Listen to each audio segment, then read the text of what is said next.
তোমরা আমাকে কিছু বলবে? হ্যাঁ মহারাজ, আপনি সন্তানদের এই অল্প বয়সে শিকারে পাঠাচ্ছেন মহারাজ? হ্যাঁ কইকেয়ী, অভিজ্ঞতা থেকেই আমার সন্তানরা শিক্ষা নেবে, তাই পাঠাচ্ছি। কিন্তু রাম, লক্ষ্মণ, ভরত, শত্রুঘ্নরা যদি বিপদে পড়ে? পড়বে না কৌশল্যা। রামচন্দ্র ঘোড়া আর রথচালনায় অনেক বেশি পারদর্শী। তোমাদের অন্যান্য সন্তানরা অস্ত্রবিদ্যায় সুনিপুণ। তাছাড়া সঙ্গে সেনাপতি, সৈন্য সামন্ত থাকবে, চিন্তার কিছু নেই কৌশল্যা। তবু আমাদের ভয় করছে মহারাজ।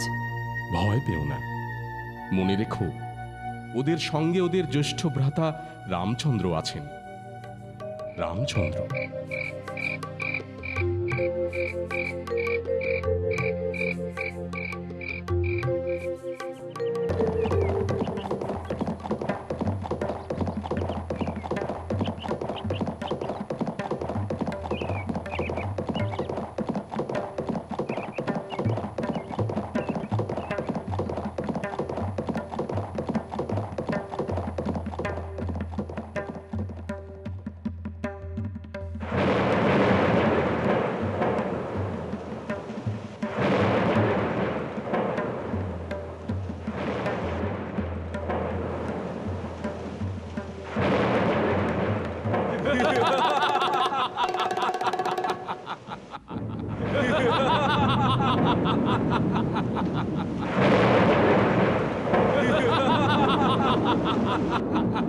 সুবাহু, বলো মারীচ। মহারাজ ঠিকই খবর দিয়েছেন। ওই ঋষিটা তপস্যা করছে অমরত্ব পাবে বলে। এর তপস্যা ভাঙতে হবে।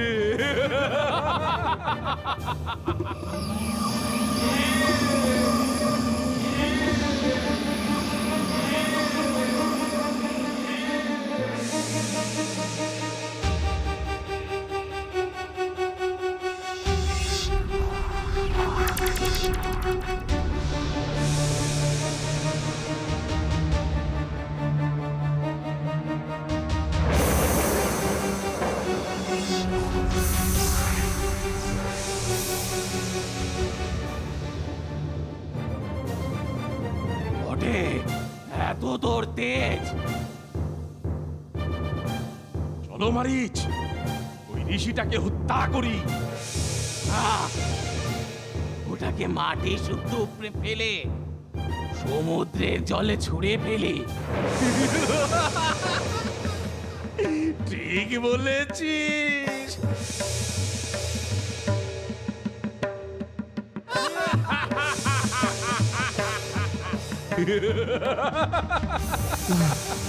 না না না,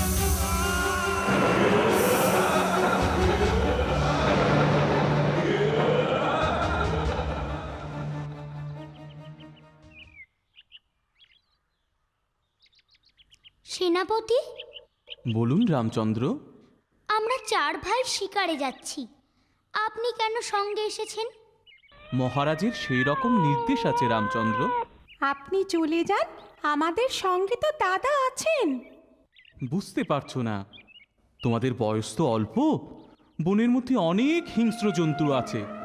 হিংস্র জন্তু আমাদের কিচ্ছু করতে পারবে না সেনাপতি। কিন্তু আপনি ফিরে যান, আমরা কিছুক্ষণের মধ্যেই ফিরে আসব। এই গভীর বনে তোমরা হারিয়ে যেতে পারো রামচন্দ্র। আমরা হারাবো না সেনাপতি, আপনি যান।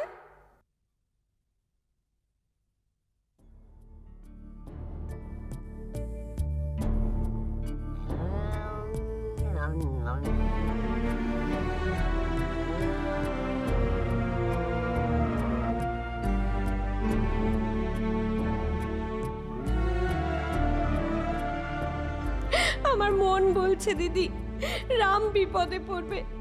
রামের কিছু হলে আমি... কিচ্ছু হবে না কুন্তি।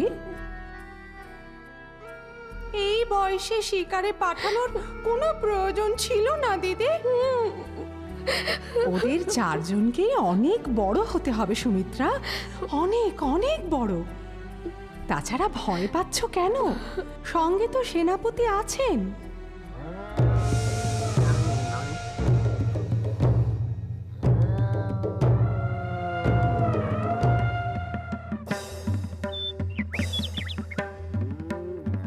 আমরা বোধহয় পথ হারিয়ে ফেলেছি দাদা। কিছু বুঝতে পারছি না। আচ্ছা, আমরা শিকার করছি না কেন? বনের পশু পাখিরা আমাদের দেখে খুশি হয়েছে, আমরা তাদের মারবো কেন ভরত?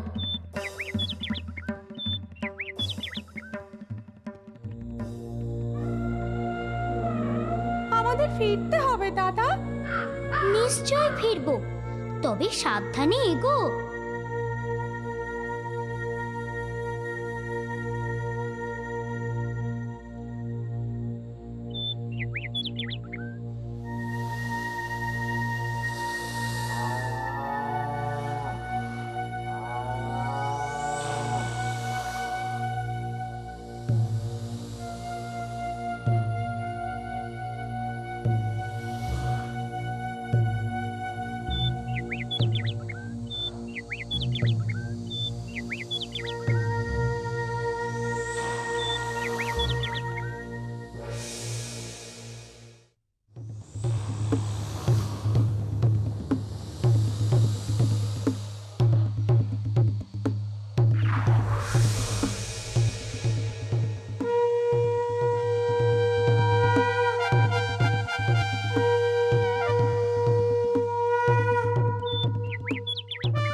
আয়ুষ্মান ভব।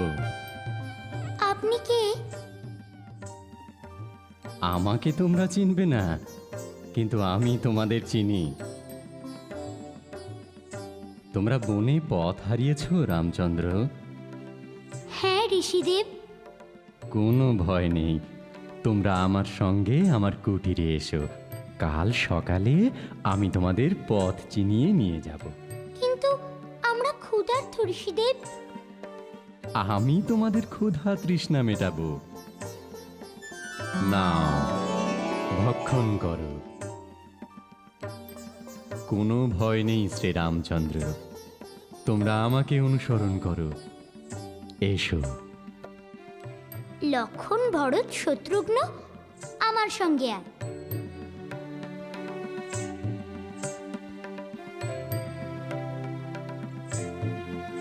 রানীমা, তুমি শুধু শুধু রামের চিন্তা করছো। কই, একবার ভরতের কথা তো ভাবছো না? মন্থরা, রাম যদি বিপদে না পড়ে তবে ভরতও ভালো থাকবে। আমার রাম ওর 3 ভাইকে সব সময় চোখে চোখে রাখে। রাখলেই হলো। তবে রাম কিন্তু লক্ষণকে একটু বেশি ভালোবাসে রানীমা। বাঁচতেই পারে, তাতে কি ভরতের ওপর রামের ভালোবাসা কমবে? কিছুতেই কমবে না। কই গে, শিকার থেকে রামচন্দ্র ফিরে এসেছে। ওরা সবাই ফিরে এসেছে। সত্যি? আমি জানতাম রাম কোনো বিপদে পড়বে না, আমি জানতাম। এমন অদীক্ষেতা দেখিনি বাবু। রাম রাম করে নিজের ছেলেকে ভুলেই গেল। দেখব দেখব কত রঙ্গ জ্বলে যায় অঙ্গ। এসো এসো রামচন্দ্র। পিতা, আমাদের শিকার সম্পূর্ণ হয়েছে পিতা। কিন্তু আমরা কোনো প্রাণী হত্যা করিনি পিতা। সে কি? কেন? অরণ্যের সবাই আমাদের বন্ধু হয়েছিল পিতা। বাহ, খুব ভালো। রাম, রাম পুত্র আমার, তুমি কেমন আছো রাম? আমরা সবাই ভালো আছি মা। তোমরা নিশ্চয় চিন্তা করছিলে। এখন তোমরা বিশ্রাম করো রামচন্দ্র।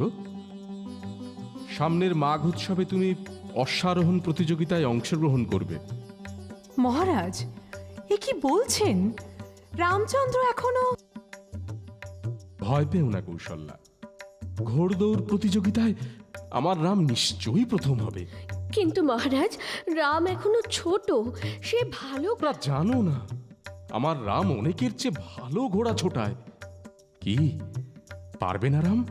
পারবো পিতা, নিশ্চয়ই পারবো।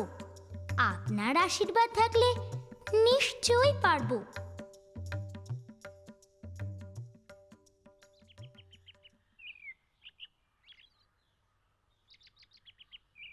এই সেই সিদ্ধাশ্রম। এখানেই ভগবান বিষ্ণু বহু যুগ তপস্যা করেছিলেন, আর এখানেই সিদ্ধি লাভ করেছিলেন। তাই এই আশ্রমের নাম সিদ্ধাশ্রম। আর এই সিদ্ধাশ্রমেই থাকেন কুশিক নন্দন বিশ্বামিত্র মুনি। আদেশ করুন মুনিবর। আদেশ নয় বৎস, আমি সিদ্ধান্ত নিয়েছি আমার ব্রতের জন্য 6 দিন ধরে যজ্ঞ করব।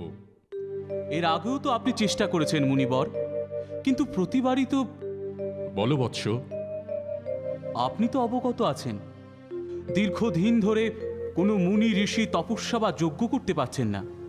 জানি বৎস, কিন্তু আমাদের এই সিদ্ধাশ্রমে কোনো রাক্ষস যজ্ঞ নষ্ট করতে আসবে না।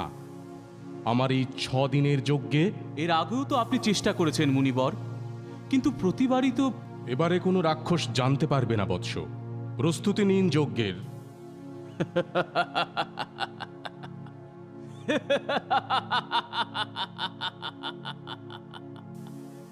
এবারেও তোর যজ্ঞে পশুর রক্ত ঢেলে দেব।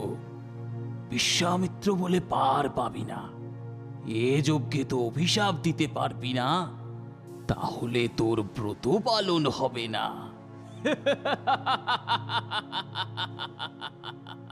ভরত, মা, তোমার সবচেয়ে কাকে ভালো লাগে বাবা? আমার শত্রুঘ্নকে ভালো লাগে মা।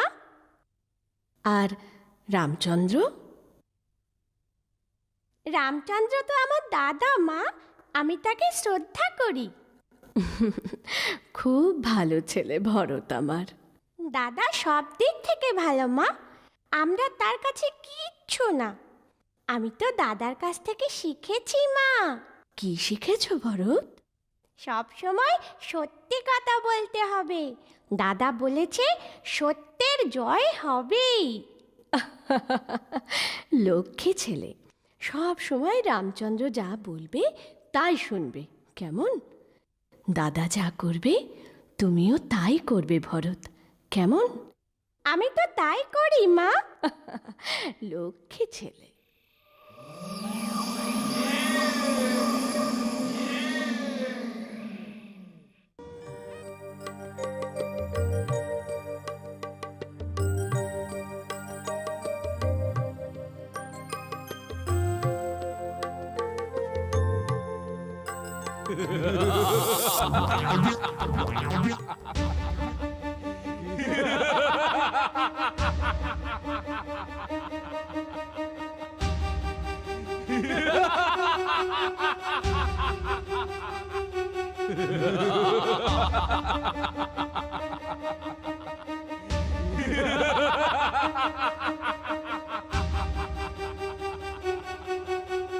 ত্রিভুবনে কেউ যজ্ঞ করতে পারবে না, কেউ না।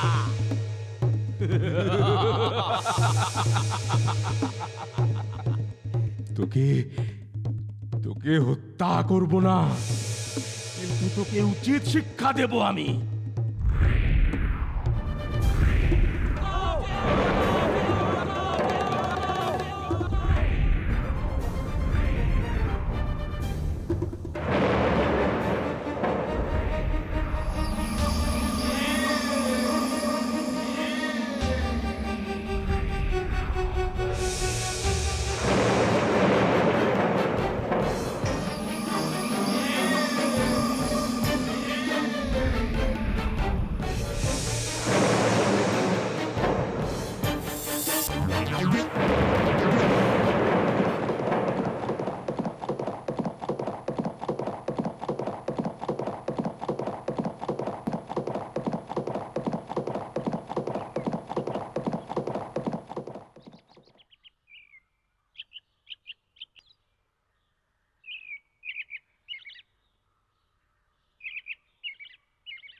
প্রণাম নেবেন গুরুদেব। আয়ুষ্মান ভব। আপনাকে চিন্তিত দেখাচ্ছে মহারাজ। চিন্তিত নয়, তবে আপনার থেকে উপদেশ নিতে এলাম। আমি বুঝতে পেরেছি, আপনি কি বলবেন? আপনি অন্তর্যামী গুরুদেব।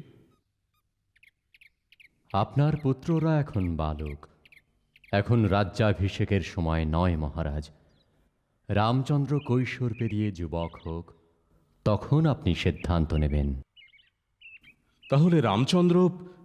হ্যাঁ, আপনার জ্যেষ্ঠ পুত্রই আপনার যোগ্য উত্তরাধিকারী, তবে এখন নয়, সময় আসবে, ধৈর্য ধরুন। ধন্যবাদ গুরুদেব।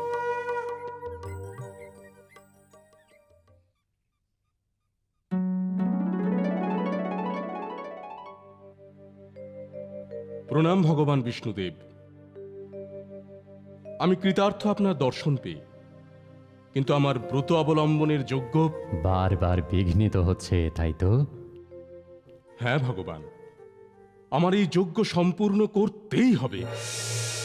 আপনার এ যজ্ঞ পূর্ণ হবে, তবে এখনই নয়, আপনাকে অপেক্ষা করতে হবে।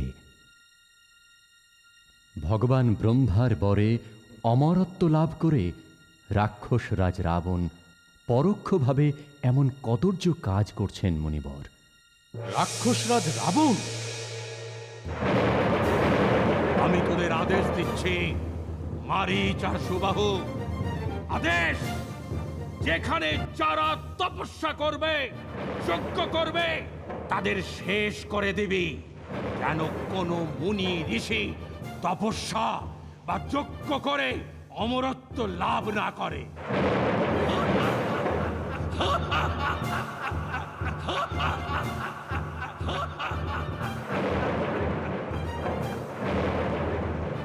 কিন্তু কিন্তু এর প্রতিকারের ব্যবস্থা কি ভগবান বিষ্ণুদেব?